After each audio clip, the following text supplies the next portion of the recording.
Hello friends, welcome to back my YouTube channel study with Seema. हम previous year के question लगा रहे थे जो कि प्राचीन इतिहास के हैं। आओ देखते हैं जो आर एंड अदर्स एग्जाम में पूछे गए हैं। जैसे कि ये फर्स्ट क्वेश्चन देखेंगे हम। हड़प्पा संस्कृति के स्थल एवं उनकी स्थिति संबंधी निम्नलिखित युग्मों में से कौन एक सही सम्मिलित नहीं है। 3 इसमें ठीक है, 1 गलत दे रखा है। देखते हैं कौन सा गलत है। आलमगीरपुर उत्तर प्रदेश सही है। बनावली हरियाणा ये भी सही है। दैमाबाद महाराष्ट्र ये भी सही है। राखीगढ़ी राजस्थान ये गलत है। तो राखीगढ़ी कहाँ पर स्थित है? हरियाणा में। ये कुछ ऑप्शन डी इज़ करेक्ट है। राखीगढ़ी यहाँ राजस्थान दे रखा है तो ये गलत है। राखीगढ़ी यहाँ पर होना चाहिए हरियाणा। ये हड़प्पाकालीन स्थल दिए हुए हैं और ये राज्य है। देखते हैं राखीगढ़ी कहाँ पर है? हरियाणा में। बनावली कहाँ पर है? ये भी हरियाणा में। दैमाबाद कहाँ पर है? महाराष्ट्र में। आलमगीरपुर उत्तर प्रदेश में। नेक्स्ट क्वेश्चन देखते हैं। गौतम बुद्ध के समय का प्रसिद्ध वैद्य जीवक किसके दरबार से संबंधित था? ऑप्शन ए है Bimbisara, option B Chandapradyota, option C Prasenjit, option D Udayan. तो option A is correct answer Bimbisara. Jivaka जो थे वो बिंबिसार के दरबारी वैद्य थे। बिंबिसार ने राज्य विस्तार के लिए वैवाहिक संबंध स्थापित किए। तो ये किए थे प्रसेनजीत की बहन महाकोसला से। पाटलिपुत्र की स्थापना किसने की थी? उदयन ने। चंडप्रगोत किस प्राचीन गणराज्य का शासक था? अवंती का। नयनार कौन थे? शैव, शाक्त, वैष्णव या सूर्योपासक? ऑप्शन ए इज करेक्ट शैव। शैव कौन थे? नयनारों को मतलब शैव भी कहा जाता है। और शैव थे कौन?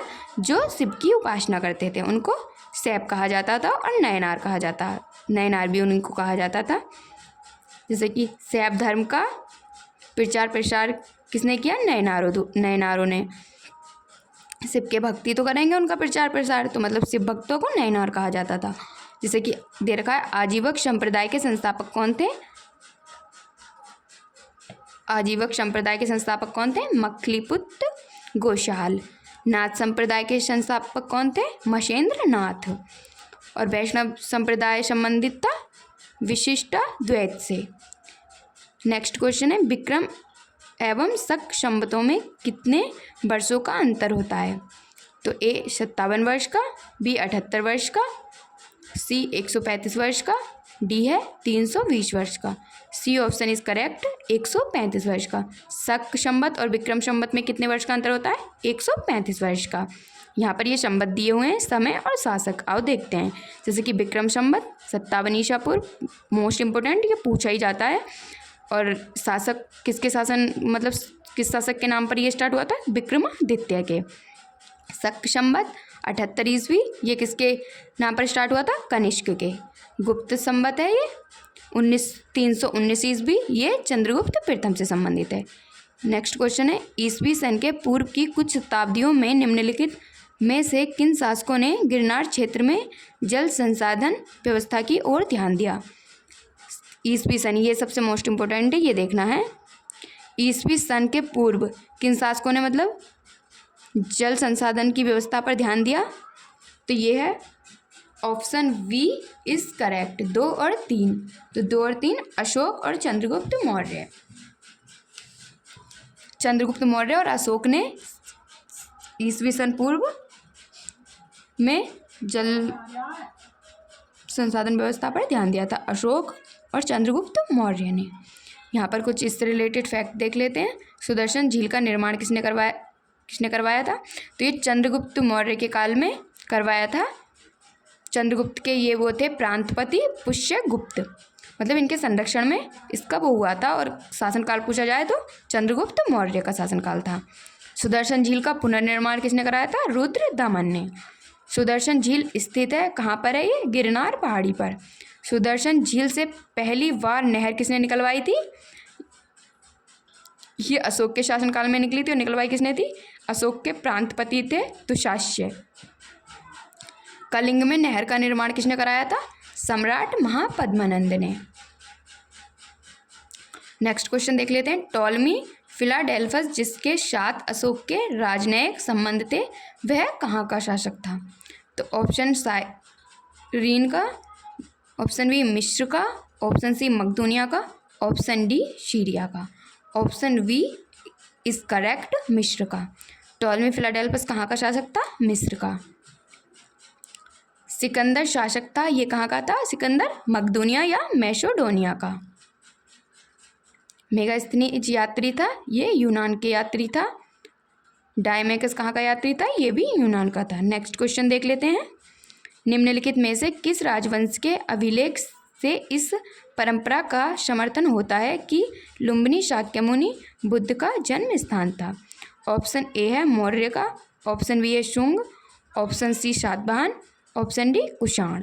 तो option E is a correct, Maurya. मतलब मौर्य वंश के एक अभिलेख से पता चलता है कि जो बुद्ध का जन्म स्थान कहाँ है? लुम्बिनी। तो देख लेते हैं, लुम्बिनी शाक्यमुनि का जन्म स्थान है। किस अभिलेख से पता चलता है? रुमेंदेई अभिलेख। और ये किस वंश से संबंधित है? ये है मौर्य वंश का। मौर्यकालीन अभिलेख से समर्थन मिलता है, यह है बौद्ध जन्म स्थान लुम्बिनी को। अशोक लुम्बिनी अपने राज्य अभिषेक के किस वर्ष गए थे? 20वें वर्ष। सातवाहन के संस्थापक कौन है? सिमुक। कुषाण वंश का संस्थापक कौन है? कुजुल कटफिशेस। शुंग वंश का संस्थापक कौन है? Pushyamitra Shunga. Next question and last question देख लेते हैं। निम्नलिखित राजाओं में किसका जैन धर्म के प्रति भारी झुकाव था? Option A Dasharatha, option B Brihadratha, option C Kharavela, option D हुविक्स। तो option C is correct, Kharavela. Kharavela कौन थे? ये जैन धर्म के अनुयायी थे। खारवेल के किस अभिलेख से जिन स्वामी की प्रतिमा का उल्लेख मिलता है? तो हाथी गुम्फा अभिलेख से। ये पूछा जाता है हाथी गुम्फा अभिलेख किससे संबंधित है? खारवेल से। या खारवेल का कौन सा अभिलेख है? हाथी गुम्फा अभिलेख। ये चंद्रगुप्त मौर्य ने जैन धर्म की दीक्षा किससे ली थी? भद्रबाहु से। ये भी पूछा जाता है चंद्रगुप्त मतलब बौद्ध धर्म से संबंधित है या जैन धर्म से? तो ये थे जैन धर्म से संबंधित। नेक्स्ट है श्वेतांबर से संबंधित आचार्य थे स्थूलभद्र और दिगंबर से संबंधित आचार्य थे भद्रबाहु।